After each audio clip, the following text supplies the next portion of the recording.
Hello friends, आप सभी का स्वागत है मेरे चैनल हेक्सा एजुकेशन में। दोस्तों, आज मैं आपको सुनाने जा रहा हूँ श्री मुंशी प्रेमचंद जी की लिखी कहानी नमक का दरोगा। दोस्तों, यह कहानी एक ऐसे व्यक्ति के चरित्र पर आधारित है जो बेहद ईमानदार है, जिनका नाम है वंशीधर। तो दोस्तों, शुरू करते हैं इस लाजवाब कहानी को। मैं उम्मीद करता हूँ कि आप इसको एंजॉय करोगे। जब नमक का नया विभाग बना और ईश्वर प्रदत्त वस्तु के व्यवहार करने का निषेध हो गया, तो लोग चोरी छिपे इसका व्यापार करने लगे। अनेक प्रकार के छल प्रपंचों का सूत्रपात हुआ। कोई रिश्वत से काम निकालता था, कोई चालाकी से। अधिकारियों के पांव बारह थे, अर्थात अधिकारी काफ़ी पैसा कमा रहे थे। पटवारीगिरी का सर्वसम्मानित पद छोड़ छोड़कर लोग इस विभाग में नौकरी करना चाहते थे। इसके दरोगा पद के लिए तो वकीलों का भी जी ललचाता था। यह वह समय था जब अंग्रेजी शिक्षा और ईसाई मत को लोग एक ही वस्तु समझते थे। फारसी का प्राबल्य था। प्रेम की कथाएं और श्रृंगार रस के काव्य पढ़कर फारसी दान लोग सर्वोच्च पदों पर नियुक्त हो जाया करते थे। मुंशी वंशीधर भी जुलेखा की विरह कथा समाप्त करके सीरी और फरहाद के प्रेम वृतांत को नल और नील की लड़ाई और अमेरिका के आविष्कार से अधिक महत्व की बातें समझते हुए रोजगार की खोज में निकले। मुंशी वंशीधर के पिता एक अनुभवी पुरुष थे। समझाने लगे, बेटा, घर की दुर्दशा देख रहे हो, ऋण के बोझ से दबे हुए हैं। लड़कियां हैं, वे घास फूस की तरह बढ़ती चली जाती हैं। मैं कंगाली के वृक्ष जैसा हो रहा हूँ, ना मालूम कब गिर पड़ूँ। अब तुम ही घर के मालिक मुख्तार हो। नौकरी के ओहदे की ओर ध्यान मत देना, यह तो पीर का मजार है। अपनी निगाह हमेशा चढ़ावे और चादर पर रखना। ऐसा काम ढूंढना जिसमें कुछ ऊपरी आमदनी हो। मासिक वेतन तो पूर्णमासी का चांद है, जो एक दिन दिखाई देता है और घटते घटते लुप्त हो जाता है। ऊपरी आमदनी बहता हुआ स्रोत है, जिससे सदैव प्यास बुझती है। वेतन मनुष्य देता है, इसी से उसमें वृद्धि नहीं होती। ऊपरी आमदनी ईश्वर देता है, इसी से उसकी बरकत होती है। तुम स्वयं विद्वान हो, तुम्हें और क्या समझाऊं। इस विषय में विवेक की बड़ी आवश्यकता है। मनुष्य को देखो, उसकी आवश्यकता को देखो और अवसर को देखो। उसके उपरांत जो तुम्हें ठीक लगे वो करो। गरज वाले आदमी के साथ कठोरता करने में लाभ ही लाभ है, लेकिन बेगरज को दाव पर पाना जरा कठिन है। इन बातों को निगाह में बांध लो, ये मेरे जीवन भर की कमाई है। इस उपदेश के बाद पिताजी ने आशीर्वाद दिया। वंशीधर आज्ञाकारी पुत्र थे। ये बातें ध्यान से सुनी और तब घर से चल खड़े हुए। इस विस्तृत संसार में उनके लिए धैर्य अपना मित्र, बुद्धि अपनी पथ प्रदर्शक और आत्म अवलंबन ही अपना सहायक था। लेकिन अच्छे शकुन से चले थे। जाते ही जाते नमक विभाग के दरोगा पद पर प्रतिष्ठित हो गए। वेतन अच्छा और ऊपरी आय का तो कोई ठिकाना ही ना था। वृद्ध मुंशी जी को सुख संवाद मिला तो फूले न समाये। महाजन कुछ नरम पड़े, कलवार की आशालता लहलाई। पड़ोसियों के हृदय में सूल उठने लगे। जाड़े के दिन थे और रात का समय। नमक के सिपाही चौकीदार नशे में मस्त थे। मुंशी वंशीधर को यहाँ आए अभी 6 महीनों से अधिक ना हुए थे, लेकिन इस थोड़े समय में ही उन्होंने अपनी कार्यकुशलता और उत्तम व्यवहार से अफसरों को मोहित कर लिया था। अफसर लोग उन पर बहुत विश्वास करने लगे थे। नमक के दफ्तर से 1 मील पूर्व की ओर जमुना बहती थी। उस पर नावों का एक पुल बना हुआ था। दरोगा जी किवाड़ बंद किए मीठी नींद सो रहे थे। अचानक आंख खुली तो नदी के प्रवाह की जगह गाड़ियों की गड़गड़ाहट तथा मल्लाहों का कोलाहल सुनाई दिया। उठ बैठे। इतनी रात गए गाड़ियां क्यों नदी के पार जाती हैं? अवश्य कुछ न कुछ गोलमाल है। तर्क ने भ्रम को पुष्ट किया। वर्दी पहनी, तमंचा जेब में रखा और बात की बात में घोड़ा बढ़ाए हुए पुल पर आ पहुंचे। गाड़ियों की एक लंबी कतार पुल के पार जाती देखी। डांट कर पूछा, किसकी गाड़ियां हैं? थोड़ी देर तक सन्नाटा रहा। आदमियों में कुछ कानाफूसी हुई। तब आगे वाले ने कहा, पंडित अलोपीदीन की। कौन पंडित अलोपीदीन? तातागंज के मुंशी बंसीधर चौके। पंडित अलोपीदीन उस इलाके के सबसे प्रतिष्ठित जमींदार थे। लाखों रुपए का लेन देन करते थे। इधर छोटे से बड़े कौन ऐसे थे जो उनके ऋणी ना हो, अर्थात कर्जदार ना हो। व्यापार भी लंबा चौड़ा था। बड़ा चलते पुरजे आदमी थे। अंग्रेज अफसर उनके इलाके में शिकार खेलने आते और उनके मेहमान होते। 12 मास सदाव्रत चलता था। मुंशी ने पूछा, गाड़ियां कहाँ जाएंगी? तो जवाब मिला, कानपुर। लेकिन इस प्रश्न पर कि इनमें क्या है, सन्नाटा छा गया। दरोगा साहब का संदेह और भी बढ़ा। कुछ देर तक उत्तर की पाट देखकर वह जोर से बोले, क्या तुम सब गूंगे हो गए हो? हम पूछते हैं इनमें क्या लदा है। जब इस बार भी कोई उत्तर ना मिला तो उन्होंने घोड़े की एक गाड़ी से मिला बोरे को टटोला। भ्रम दूर हो गया। ये नमक के डेले थे। पंडित अलोपीदीन अपने सजीले रथ पर सवार कुछ सोते कुछ जागते चले आते थे। अचानक कई गाड़ी वालों ने घबराए हुए आकर जगाया और बोले, महाराज, दरोगा ने गाड़ियां रोक दी हैं और घाट पर आपको बुला रहे हैं। पंडित अलोपीदीन का लक्ष्मी जी पर अखंड विश्वास था। वह कहा करते थे, संसार का तो कहना ही क्या, स्वर्ग में भी लक्ष्मी जी का ही राज्य है। उनका यह कहना यथार्थ ही था। न्याय और नीति सब लक्ष्मी के ही खिलौने हैं। इन्हें वह जैसे चाहती और नचाती है। लेटे ही लेटे गर्व से बोले, चलो हम आते हैं। यह कहकर पंडित जी ने बड़ी निश्चिंतता से पान के बीड़े लगाकर खाए। फिर लिहाफ ओढ़े हुए दरोगा के पास आकर बोले, बाबूजी आशीर्वाद। कहिए, हमसे ऐसा कौन सा अपराध हुआ है कि गाड़ियां रोक दी गईं? हम ब्राह्मणों पर तो आपकी कृपा दृष्टि रहनी चाहिए। वंशीधर रुखाई से बोले, सरकारी हुक्म। पंडित अलोपीदीन ने हंसकर कहा, अरे हम सरकारी हुक्म को नहीं जानते, ना सरकार को। हमारे सरकार तो आप हैं। हमारा और आपका तो घर का मामला है। हम कभी आपसे बाहर हो सकते हैं क्या? आपने व्यर्थ का कष्ट उठाया। यह हो नहीं सकता कि इधर से जाएं और इस घाट के देवता को भेंट न चढ़ाएं। मैं तो आपकी सेवा में स्वयं ही आ रहा था। वंशीधर पर ऐश्वर्य की मोहिनी वंशी का कुछ प्रभाव न पड़ा। ईमानदारी की नई उमंग थी।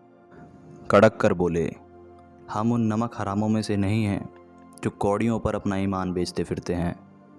आप इस समय हिरासत में हैं।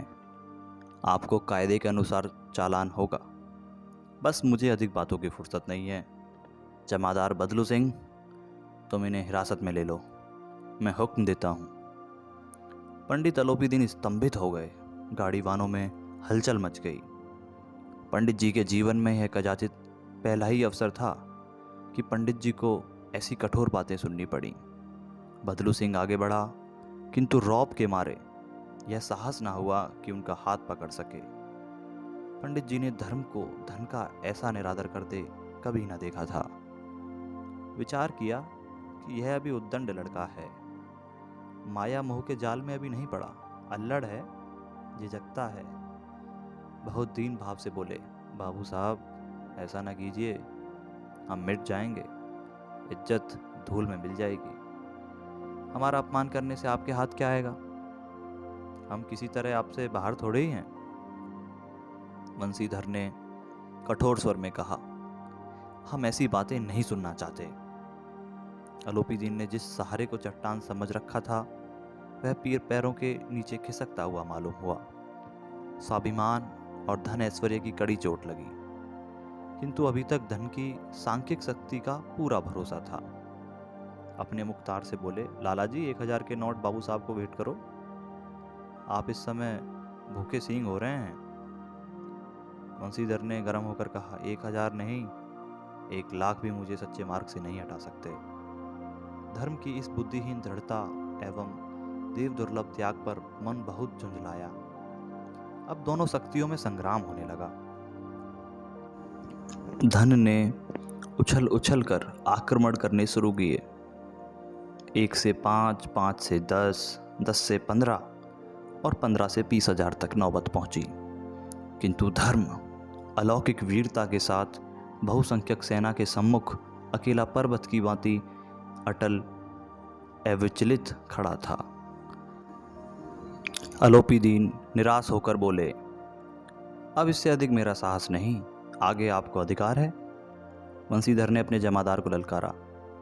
बदलू सिंह मन में दरोगा जी को गालियां देता हुआ पंडित अलोपीदीन की ओर बढ़ा। पंडित जी घबराकर 2-3 कदम पीछे हट गए। अत्यंत दीनता से बोले, बाबू साहब, ईश्वर के लिए मुझ पर दया कीजिए, मैं 25,000 पर निपटारा करने को तैयार हूँ। दरोगा बोले, असंभव बात है। 30,000 पर? अलोपीदीन। दरोगा जी बोले, किसी तरह भी संभव नहीं है। 40,000 पर भी नहीं? दरोगा जी बोले, 40,000 नहीं, 40 लाख पर भी असंभव है। बदलू सिंह, इस आदमी को हिरासत में ले लो, अब मैं एक शब्द भी नहीं सुनना चाहता। धर्म ने धन को पैरों तले कुचल डाला। अलोपीदीन ने एक हष्ट-पुष्ट मनुष्य को हथकड़ियां लिए हुए अपनी तरफ आते देखा। चारों ओर निराश और कातर दृष्टि से देखने लगे। इसके बाद बेहोश होकर गिर पड़े। दुनिया सोती थी पर दुनिया की जीभ जागती थी।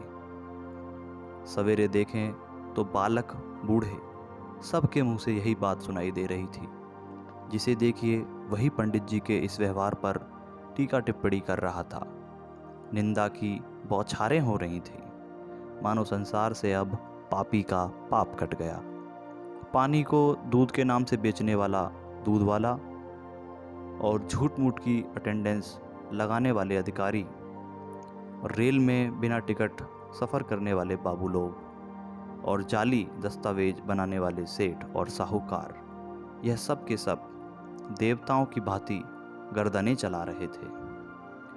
जब दूसरे दिन पंडित अलोपीदीन अभियुक्त होकर कांस्टेबलों के साथ हाथों में हथकड़ियाँ, हृदय में ग्लानि और गुस्सा भरे हुए लज्जा से गर्दन झुकाए अदालत की तरफ चले तो सारे शहर में हलचल मच गई। मेलों में कदाचित आंखें इतनी व्यग्र ना होती होंगी। भीड़ के मारे छत और दीवार में कोई भेद ना रहा। किंतु अदालत में पहुंचने की देर थी। पंडित अलोपीदीन इस अगाध वन के सिंह थे। अधिकारीगण उनके भक्त थे। वकील मुख्तार उनकी आज्ञा मानते थे और अर्दली, चपरासी और चौकीदार तो बिना भाव के गुलाम थे उनके। उन्हें देखते ही लोग चारों तरफ से दौड़े। सभी लोग विस्मित हो रहे थे, इसलिए नहीं कि अलोपीदीन ने यह काम किया, बल्कि इसलिए कि वे कानून की गिरफ्त में कैसे आए। ऐसा मनुष्य जिसके पास असाध्य साधन करने वाला धन और बातचीत करने की कार्यकुशलता हो, वो कैसे कानून के पंजे में आ गया। प्रत्येक मनुष्य उनसे सहानुभूति प्रकट करता था। बड़ी तत्परता से इस आक्रमण को रोकने के निमित्त वकीलों की एक सेना तैयार की गई। न्याय के मैदान में धर्म और धन दोनों में लड़ाई छिड़ गई। वंशीधर चुपचाप खड़े थे। उनके पास सत्य के सिवा ना कोई बल था और ना स्पष्ट भाषण के अतिरिक्त कोई शस्त्र। गवाह थे किंतु लोभ से डांवाडोल। यहाँ तक कि मुंशी जी को न्याय भी अपनी ओर ही खिंचा हुआ दिख रहा था। वह न्याय का दरबार था, परंतु उसके कर्मचारियों पर पक्षपात का नशा छाया हुआ था। किंतु पक्षपात और न्याय का क्या मेल। जहाँ पक्षपात हो वहाँ न्याय की कल्पना भी नहीं की जा सकती। मुकदमा शीघ्र ही समाप्त हो गया।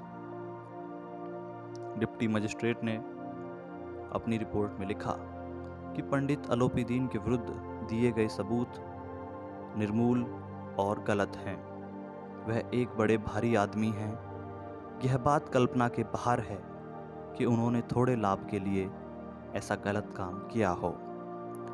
यद्यपि नमक के दरोगा मुंशी वंशीधर का अधिक दोष नहीं है, लेकिन यह बड़े खेद की बात है कि उसकी उद्दंडता और विचारहीनता के कारण एक भले आदमी को कष्ट झेलना पड़ा।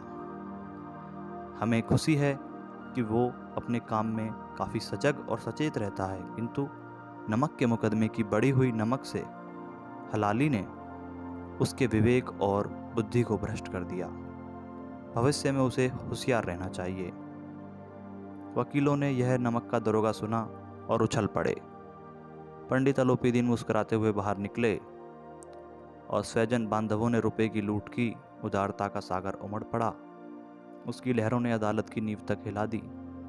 जब वंशीधर बाहर निकले तो चारों ओर उन पर व्यंग बाणों की वर्षा होने लगी। चपरासियों ने झुक-झुक कर सलाम किए, किंतु इस समय एक कटु वाक्य, एक एक संकेत उनकी गर्वाग्नि को प्रज्वलित कर रहा था। कदाचित इस मुकदमे में सफल होकर वह इस तरह अकड़ते हुए न चलते। आज उन्हें संसार का एक खेदजनक विचित्र अनुभव हुआ। न्याय और विद्वता, लंबी चौड़ी उपाधियाँ, बड़ी बड़ी दाढ़ियाँ, ढीले चोगे, एक भी सच्चे आदर का पात्र नहीं हैं। वंशीधर ने धन से बैर मोल लिया था, उसका मूल्य चुकाना अनिवार्य था। कठिनाई से एक सप्ताह ही बीता होगा कि मुअत्तली का परवाना आ पहुंचा। कर्तव्य परायणता का उन्हें दंड मिला।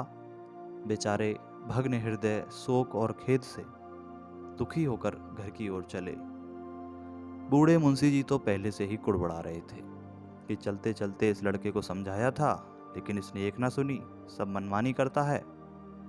अरे हम तो कलवार और कसाई के तगादे से हैं, बुढ़ापे में भगत बनकर बैठे हैं, और वहाँ बस वही सूखी तनख्वाह। हमने भी तो नौकरी की है और कोई ओहदेदार नहीं थे, लेकिन काम किया और दिल खोल कर किया, और आप ईमानदार बनने चले हैं। घर में चाहे अंधेरा हो, मस्जिद में अवश्य दिया जलाएंगे। खेद है ऐसी समझ पर।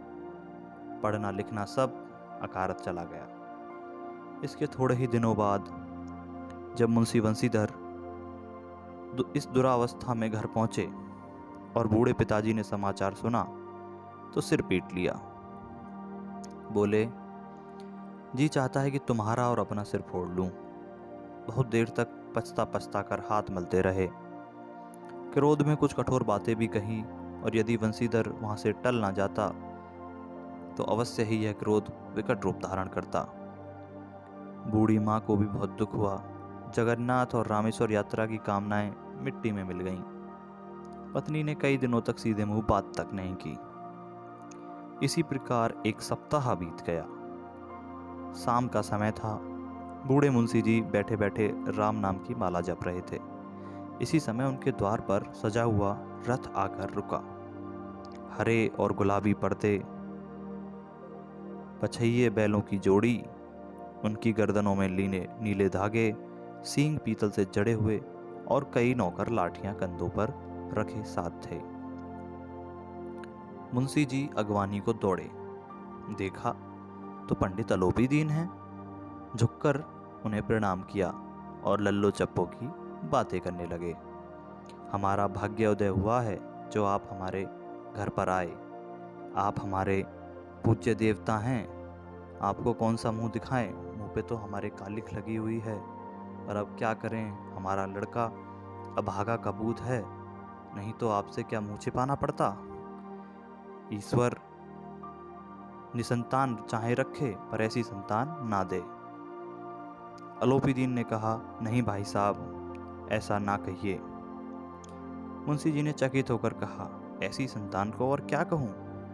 अलोपीदीन ने वात्सल्यपूर्ण स्वर में कहा, कुल तिलक और पुरखों की कीर्ति उज्जवल करने वाले संसार में ऐसे कितने धर्म परायण मनुष्य हैं जो धर्म पर अपना सब कुछ अर्पण कर सके। पंडित अलोपीदीन ने पूर्व में दरोगा रह चुके वंशीधर से कहा, दरोगा जी, इसे खुशामद ना समझिए। खुशामद करने के लिए मुझे इतना कष्ट उठाने की ज़रूरत ना थी। उस रात को आपने अपने अधिकार बल से अपनी हिरासत में लिया था, किंतु आज मैं अपनी इच्छा से आपकी हिरासत में आया हूँ।